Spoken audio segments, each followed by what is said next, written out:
menjaga keyakinan kami ya Allah. Engkau segala-galanya dalam hidup kami. Subhanallah walhamdulillah wa la ilaha illallah wallahu akbar. Assalamualaikum warahmatullahi wabarakatuh.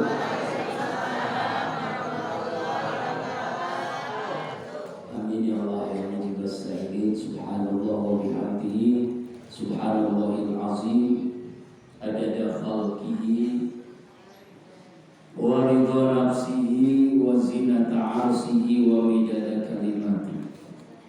Asyhadu an la ilaha illallah wahdahu la syarika lah wa asyhadu anna sayyidana Muhammadan abduhu wa rasuluh la nabiyya ba'dah. Allahumma shalli ala sayyidina wa maulana Muhammadin sallallahu alaihi wasallam wa ala alihi wa ashabihi wa man tabi'ahu bi ihsanin ila yaumiddin. Rabbi a'udzu bika min hamzati syayatin wa a'udzu bika rabbi an yahdurun. Subhanaka la ilma lana illa ma 'allamtana innaka antal alimul hakim. La haula wa la quwwata illa billahil aliyyil azim. Hadirin mukarramin yang sama-sama kita muliakan, para tokoh masyarakat, pimpinan majelis taklim Al-Istiqomah, Bapak Amdi Yusra, Isa Ibu, Bapak-bapak, Bapak Syukur, semuanya Bapak-bapak, Ketua DKM Mushola As-Salam, As-Sa'adah, kebanyakan. Kemudian seluruh para pengurus Majelis Taklim Al-Istiqomah, ibu-ibu ustazah, ibu-ibu hajah, calon-calon ibu hajah, amin. Dan seluruh ibu-ibu jamaah istiqomah yang selalu istiqomah, ya anak-anak yatim, ya yang mudah-mudahan dengan kehadiran yang menambah keberkahan majelis kita, amin. Alhamdulillah, yang pertama dan utama puji syukur kita panjatkan kepada Allah Subhanahu wa taala. Kembali hari Ahad terakhir ini kita dibersamakan dalam majelis ilmu, majelis zikir, majelis silaturahim. Semoga hadiran kita di Mushola As-Sa'adah ini senantiasa Allah karuniakan hidayah, rahmat, maghfirah, inayah dan berkahnya buat kita semua, amin. Ya Allah ya Rabbal. Salawat dan salam selalu tercurahkan kepada junjungan alam Sayyidina Rasulullah Muhammad sallallahu alaihi wasallam, keluarga, sahabat, dan insya Allah kita yang selaku umatnya berusaha terus menghidupkan sunnahnya dan berharap mendapatkan syafaatnya di yaumil qiyamah. Bapak Ibu jamaah istiqomah rahimakumullah, Allah Subhanahu wa taala berfirman dalam surah Al-Ahzab ayat 21.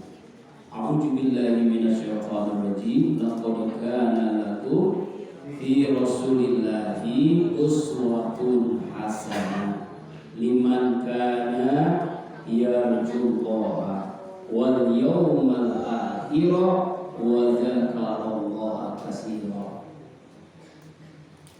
Allah Subhanahu wa taala berfirman dalam Al-Ahzab surah ke-33 ayat 21, sungguh pada diri Rasulullah itu teladan yang terbaik. Teladan dalam keseharian kita, dari bangun tidur sampai tidur kembali, bahkan tidur itu adalah bagian daripada keteladanan Rasulullah SAW.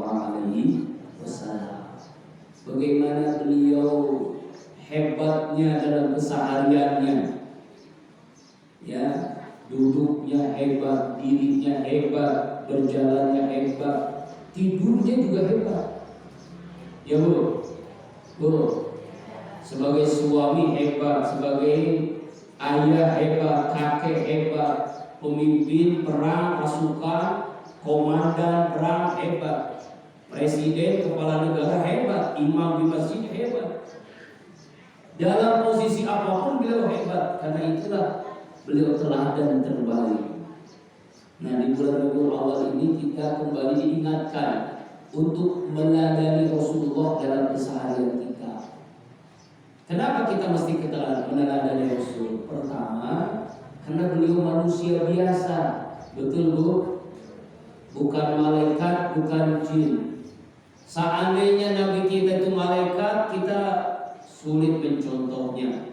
Gimana kita contoh malaikat? Malaikat nggak makan, malaikat nggak minum, malaikat nggak punya keluarga, nggak punya istri, nggak punya anak. Gimana kita bisa mencontohnya? Dan kita nggak pernah melihat malaikat. Kalau Nabi kita jin misalnya pun kita sulit mencontohnya. Kita nggak pernah lihat jin. Ada di sini yang pernah lihat jin? Ada blue jin, blue jin. Celana ya. Sulit kita mencontohnya. Rasanya nggak bijak kalau Allah memerintahkan kita mencontoh kalau dia bukan manusia. Beliau manusia biasa, biologisnya manusia, makan, minum, sama dengan kita, berkeluarga, punya istri, punya anak, sama dengan kita. Cuma ada bedanya Bu. Nabi makan. Bedanya kalau Nabi itu makannya sedikit, kalau kita sedikit-sedikit. Betul. Nabi tidur, tapi Nabi tidurnya cuma sedikit, kalau kita sedikit-sedikit. Kira-kira beda nggak Bu? Ya, ngaji 1 jam 2 jam tidurnya. Masya Allah. Nabi berkeringat, sama dengan kita manusia, karena dia juga manusia, dia berkeringat. Cuma kalau keringat Nabi itu wangi, semerbak harum. Keringatnya kita, ya rasain sendiri dah, masing-masing itu mah. Bahkan keringat Nabi itu disukai oleh istri-istri beliau. Aisyah radhiyallahu anha itu sangat senang kalau Rasulullah SAW itu pulang dakwah berkeringat, pakaiannya dibuka, itu pakaiannya langsung diusapkan ke wajahnya. Makanya Aisyah itu semakin hari semakin cantik. Makanya kalau Nabi manggil Aisyah, ya Umairah, yang kemerah-merahan. Jadi kalau ibu-ibu pengen cantik kayak Aisyah, wajah kemerah-merahan, suami pulang kerja dari pasar, buka pakaian, usap. Kaosnya dibuka, usap ke wajah ibu-ibu, insya Allah mabok. Pingsan. Bukan kemerah-merahan, tapi itulah beda dengan kita Bu. Contoh lagi, Nabi itu meludah, kita juga meludah. Kita meludah, Nabi juga meludah. Cuma kalau ludahnya Nabi itu obat, ludahnya kita ya Bu, beda. Dalam perjalanan hijrah dari Mekah ke Madinah didampingi oleh Sayyidina Abu Bakar As-Siddiq. Nah, ketika dalam perjalanan itu istirahat di Gua Sur, di Bukit Sur, Gua Sur, istirahat sebentar. Rasulullah tertidur, Abu Bakar menjaganya. Ketika menjaga itu ada kalajengking yang gede, kalajengking Arab, karena ada di Arab. Digigitlah Abu Bakar, tangannya bengkak merah, beriang panas. Lalu Rasulullah, sahabatku, kenapa kamu berubah? Wajahmu merah, badanmu panas, meriang, tanganmu bengkak. Gak ada apa-apa ya Nabi? Gak mungkin itu kamu berubah, gak ada apa-apa, kata Abu Bakar As-Siddiq radhiyallahu anhu.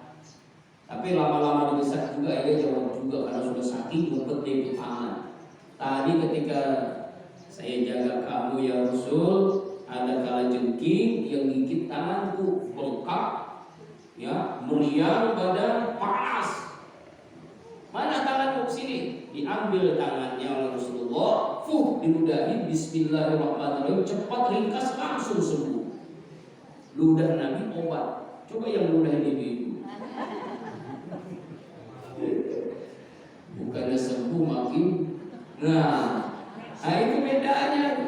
Itu contoh sederhana, itu hal-hal yang sederhana, belum yang lainnya. Bagaimana beliau sikapnya kepada istri beliau, Masya Allah. Beliau itu Bu, ya sayangnya kepada istrinya. Bahkan kalau makan sepiring berdua, minum segelas berdua.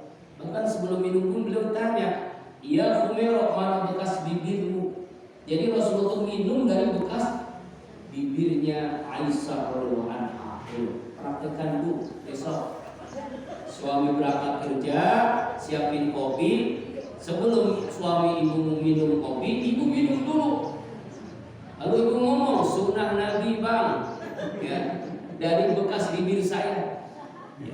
Kenapa tuh tadi tausiah pagi begitu, lalu dipraktekin sama ibu, diminum oleh suami ibu, insya Allah muntah ya. Kenapa? Karena belum gosok gigi. Itulah bedanya. Sampai seperti itu. Bagaimana bersikap beliau kalau manggil itu panggilan yang memberikan kebahagiaan, kesenangan. Nggak pernah Rasulullah manggil dengan nama aslinya, tapi dengan panggilan yang menyenangkan. Ya Humairah, misalnya kepada Aisyah. Kadang-kadang ada suami manggil bini jujur tapi nyakitin. Ada Bu, suaminya gemuk panggil gentong, istrinya gemuk panggil gentong, istrinya hitam panggil black, istrinya cewek panggil kaleng, istrinya kurus panggil pensil sih, ada isi kurus. Ya Allah ya Rabbana. Ya Bu, ada yang juga ada? Nauzubillahi. Itu baru panggilan, belum yang lainnya. Beliau manusia biasa, beliau marah juga pernah. Marah dalam rumah tangga itu biasa, marah. Tapi marahnya coba lihat. Ketika beliau memanggil Aisyah, "Ya Humairah, ta'al kemari."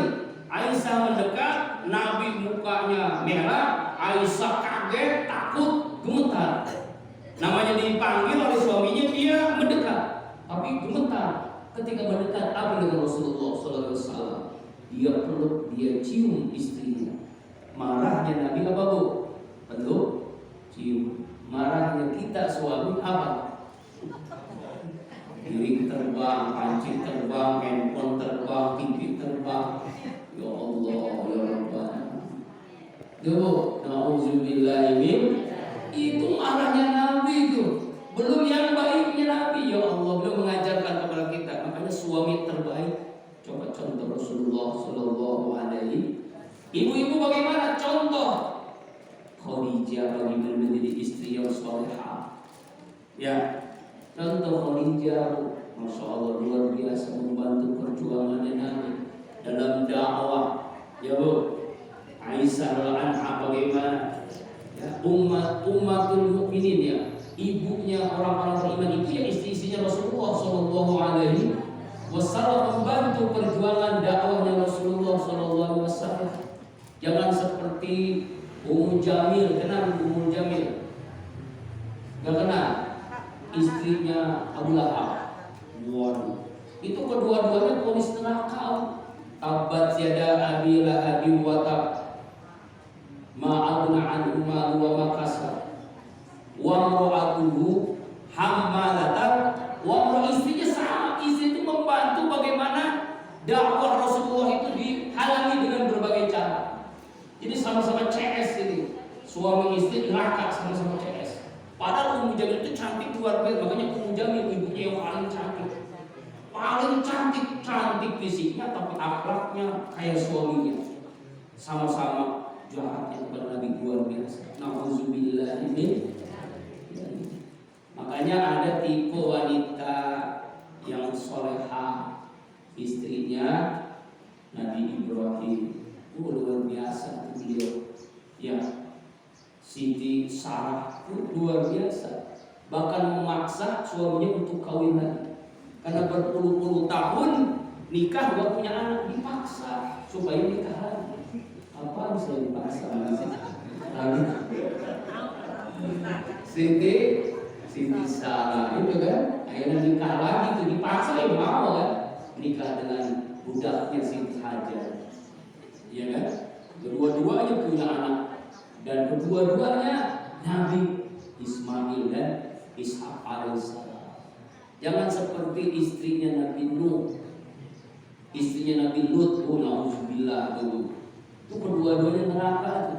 Nabi Nuh gak mau ikut sama anaknya di neraka. Nabi Lut, itu yang memberitahukan, di sana di rumah saya tuh ada laki-laki ganteng tuh, silakan kamu datang. Padahal malaikat. Makanya istri Nabi Lut sama-sama dihancurkan oleh Allah, ditenggelamkan ya di bumi ini. Itu istri Nabi Lut, jangan sampai. Jadilah istri walaupun suaminya jahat, jadilah seperti Asia istrinya Fir'aun. Kenapa? Asia itu suaminya jahat, ngaku Tuhan lagi. Bayangin, ngaku Tuhan itu raja Fir'aun, tapi istrinya solehah. Bahkan dia yang menyelamatkan Nabi Musa, karena semua bayi yang lahir laki-laki dibunuh. Tapi Allah berikan ilham kepada ibu Nabi Musa untuk dihanyutkan di sungai Nil, lalu diselamatkan oleh istri daripada Fir'aun. Siapa namanya? Asia. Apalagi seperti Maryam. Maryam itu luar biasa tuh. Maka diabadikan dalam Al-Quran surah Maryam. Wanita solehah, tidak pernah tersentuh oleh laki-laki lain. Jangankan laki-laki, oleh jin pun tidak pernah disentuhnya. 24 jam ibadah kepada Allah di mihrab di Palestina, di Baitul Maqdis, full ibadah. Nggak nyapu, nggak ngepel, nggak ngeriska, nggak nyuci, nggak ngapa-ngapain, nggak masak. Full ibadah, 24 jam ibadah. Ketika Nabi Zakaria membawa makanan, udah ada di sekeliling makanan. Dari mana ini? Dari surga Allah kirimkan makanan dari surga. Itulah Siti Maryam. Tapi nggak pernah disentuh laki-laki, dia bisa hamil. Ya, banyak sekarang, zaman sekarang Maryam modern. Hamil udah jelas suaminya siapa. Nauzubillah.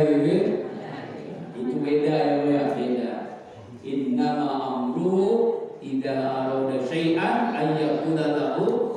Kalau Allah bergerak mudah bagi Allah. Allah kehendaki Maryam enggak punya suami tapi punya anak. Itu memang khusus. Ya, itu memang khusus. Nah, itulah namanya ketentuan yang Allah berikan kepada Nabi Isa alaihissalam. Nah, kita lanjutkan. Rasulullah teladan suami, teladan ayah, teladan kakek, teladan. Ya, kakek, jadi kakek pun teladan terbaik. Pernah sholat lama Rasulullah itu sujudnya nggak biasanya. Selesai sholat, sahabat nanya, ya Rasul, kenapa kau sujud lama banget? Nggak biasanya. Ya, sahabat-sahabat itu tadi ketika saya sujud, cucuku bermain-main di punggungku. Hasan dan Husain bermain-main di punggungnya. Makanya kalau aku langsung berdiri, jatuh. Kubiarkan cucuku bermain-main. Sampai begitu. Makanya ada tata cara sholat ketika kita punya anak kecil, cucu, tetap kita bawa, tetap kita pegang. Itu yang diajarkan oleh Rasulullah Sallallahu Alaihi Wasallam. Ayo sebagai teladan, sebagai imam terbaik. Ibadahnya, masya Allah, itu lama. Kalau sholat tahajud bu, berdiri, ruku, sujudnya lama, berjam-jam Rasulullah itu sholatnya. Sholat rakaat pertama Al-Baqarah tuh, ya Allah, lama kan, rukunya sama panjangnya. Selesai sholat, Aisyah Anha bertanya, bang, abang ini kan udah dijamin masuk surga. Abang ini dosanya Allah sudah ampuni yang lalu dan akan datang. Gitu-gitu amat sih ibadah gitu ya, kira-kira begitu. Apa jawaban Rasulullah? Afala abdan syakura. Apalah aku menjadi hamba Allah yang bersyukur karena nikmat yang begitu luar biasa. Tuh, udah dijamin masuk surga, ibadahnya sampai lama-lama.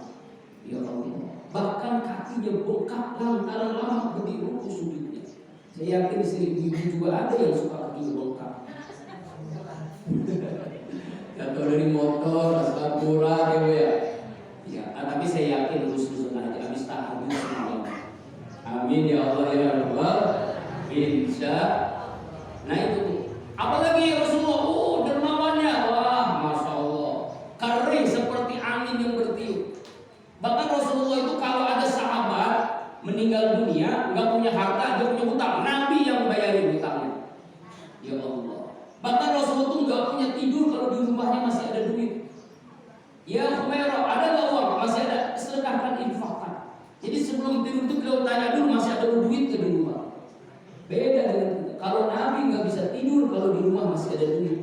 Kita tidak bisa tidur kalau di rumah nggak ada duit. Beda dengan Nabi, ya Allah, nggak mikirin. Ya, karena saking dermawan. Mudah-mudahan kita bisa mencontoh Nabi menjadi orang-orang yang dermawan. Amin. Ya Allah ya Rabbal alamin. Karena itu saya hari ini membawa kalender 2023, bukan 2022. Ya, semuanya wajib punya, wajib punya. Kenapa Ustaz? Jual kalender, bukan jual kalender. Saya lagi udah lama nih. Kemarin musim hujan ditanya sama santri saya itu kalau zikir kalau musim hujan itu netes terus, bocor karena gentengnya baru separuh, tanggal 3 gentengnya baru separuh. Ya, itu luar biasa. Sekarang makin hari makin naik harga. Nah, saya jual kalender. Alhamdulillah belum lama ceramah di mana itu di Bogor. Selesai ceramah ngomong ke Ustaz nanti ke rumah saya.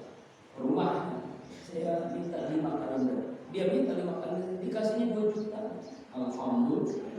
Mudah-mudahan di sini ada yang begitu ini. Jadi kalau ada yang tanya yang harga kalender 2 juta 5, enggak. Kalender ini berlaku dari 1 Januari sampai 31 Desember. Yang benar tuh. Ya, berapa infaknya? Infaknya 10.000. 10.000 1 tahun. Makan bakso 10.000. 10.000 bensin 1 liter per kali seperti. Jadi karena itu saya wajibin ya. Kalau dia kalau uangnya nggak ada bulan depan. Sekarang pokoknya punya semua kalender dan ya kalau berapa mau punya uang nih untuk infak. Ini dipaksa infak dan ada manfaatnya, ada kalender sekaligus bisa infak. Makanya dalam kalender itu ada tulisan zikir akbar setiap bulan minggu kedua. Mudah-mudahan ibu bisa hadir. Jadi pengen tahu yang infak ibu itu bener nggak gitu bangunannya, jadi nggak gitu. Kadang-kadang ada yang ngomong doang Ustaz. Mudah-mudahan nanti santri saya akan keliling, dia akan memberikan kalender ini dan insya Allah bermanfaat dunia akhirat. Ini kalender berarti berinfak, infak selama 1